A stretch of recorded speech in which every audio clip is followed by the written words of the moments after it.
Ciao a tutti, ciao a tutti.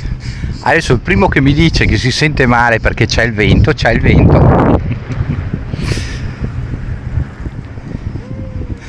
Buona giornata, buona giornata. C'è il vento, ancora per fortuna oggi, domani, poi le temperature saliranno purtroppo. Di giorno si sta veramente bene. Di notte c'era freddo, guardate qua.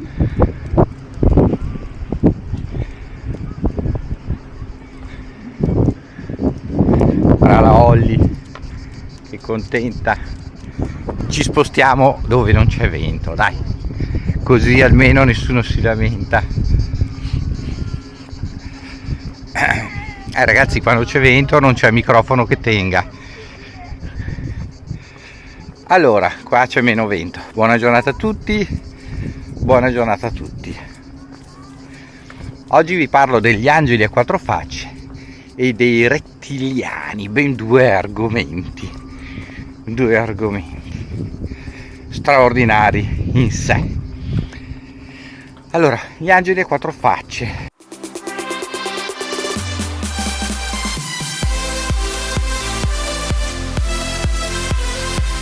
Come avete visto quando vi ho parlato di alcuni tipi di angeli, gli angeli tra i più potenti, che hanno ben quattro facce: la faccia da uomo, la faccia da bue, la faccia da asino e la faccia da montone o da capra o da pecora, a secondo poi delle interpretazioni.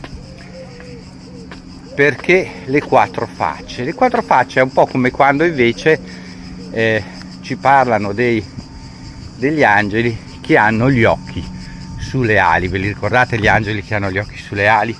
Andate a vedervi i video sugli angeli sul primo canale, che anche con quelli proseguiremo. Mancano ancora dei video che arriveranno. Adesso ovviamente ci vuole sempre un po' la pazienza in questo periodo qua, perché è veramente caotico. Anche stanotte è stato un sacco da lavorare, però ci sono giornate meravigliose. Peccato che da giovedì venerdì si va a 23-24 gradi la notte, che vuol dire che non raffresca, ci sarà quel caldo che quando si esce dalla porta sembra di entrare nel forno di casa. Comunque, lamentele a parte, perché questi angeli hanno questi visi o hanno questi occhi, hanno così tanti occhi? In realtà bisogna vedere queste cose attraverso chi le racconta, attraverso chi cerca di spiegare, come abbiamo sempre detto, cose di cui lui non ha nessuna conoscenza e nessuna base né cognitiva né culturale né tecnologica. Tanto è vero che queste interpretazioni danno spesso adito, in questi tempi moderni ovviamente, di pensare a UFO, alieni e quant'altro di particolare o di tecnologico.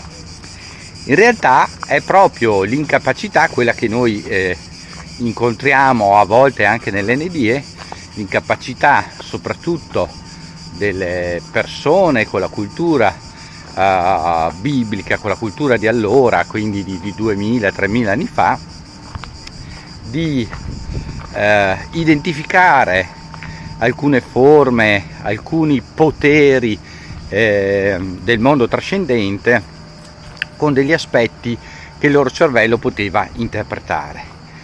Quindi i visi di animale, cioè i quattro visi degli angeli, sono in realtà la capacità che hanno gli angeli di potersi trasformare o apparire sotto varie forme, anche mutevoli.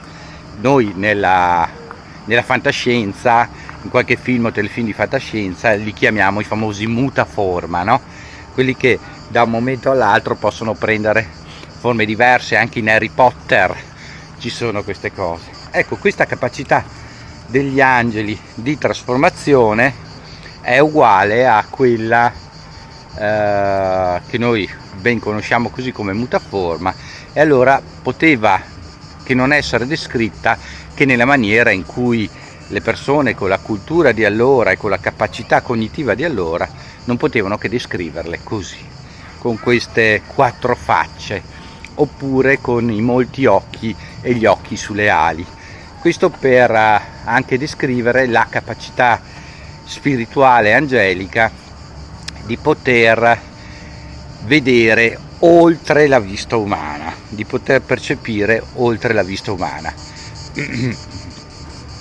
Proprio quello che succede anche durante l'NDE nelle persone che hanno l'Obe, no? Ad esempio, o che visitano luoghi con il semplice pensiero che vanno oltre. Quindi anche la capacità dell'angelo di essere lì presente e andare e tornare in un secondo, e quindi all'occhio non allenato della persona sempre sembrare sempre lì presente, ma essere stato in un altro luogo, vedere quello che succedeva e quindi puoi parlarne dando adito come se avesse gli occhi anche da altre parti.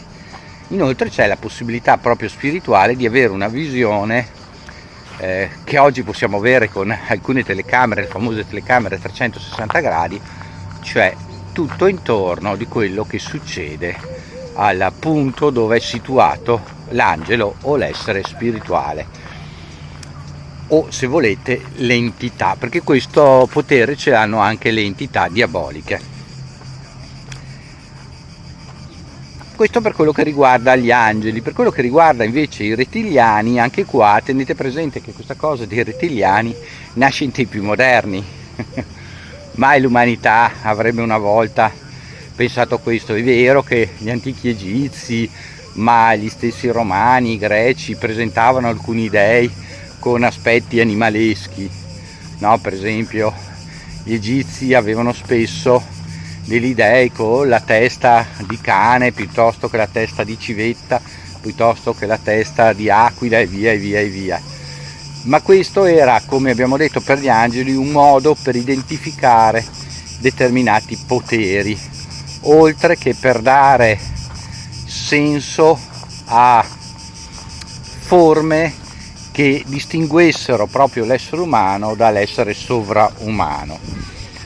I rettiliani invece nasce in tempi più moderni, in quei famosi sempre anni 70, in cui si comincia a teorizzare la possibilità che alcune popolazioni terrene si siano evolute sempre non dalle scimmie ma dai rettili, e quindi abbiano preso poi una forma umana, ma in realtà abbiano caratteristiche rettiliane, appunto.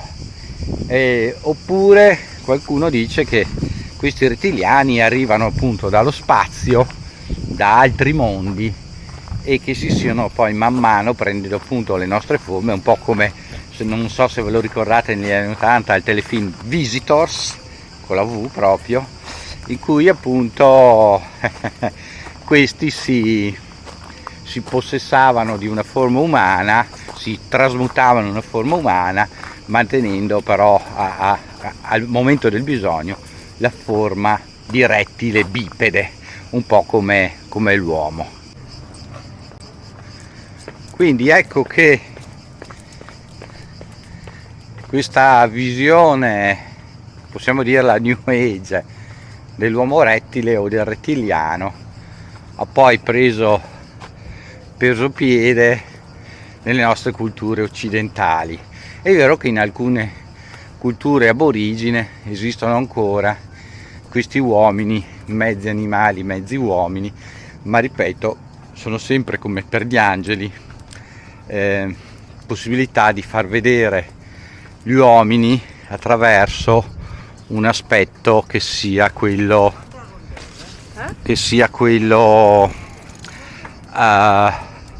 di poteri diversi da quello dell'uomo, quindi mescolando i poteri di un dato animale, per esempio quello del volo, con i poteri dell'essere umano, dell'uomo. Ed eccoci qua, in fine di vlog anche per oggi. Dal pirata è tutto. Se Scrivetemi qua nei commenti cosa ne pensate di questi due argomenti, se vi piacerebbe approfondire. È bello sempre conoscere un po' tutto, anche dell'essere umano, sia della parte spirituale che tradizionale e culturale, proprio per capire chi siamo, da dove veniamo e dove andiamo. A tutti voi un caro saluto dal Pirata, iscrivetevi al canale, mettete il like, condividete i video sui vostri social, venite a trovarmi sul primo canale se siete appena arrivati qua, il canale Ermanno Azzolini, iscrivetevi al canale Telegram, Instagram eccetera, mi trovate un po' dappertutto come la gramigna. Ciao a tutti dal Pirata, alla prossima.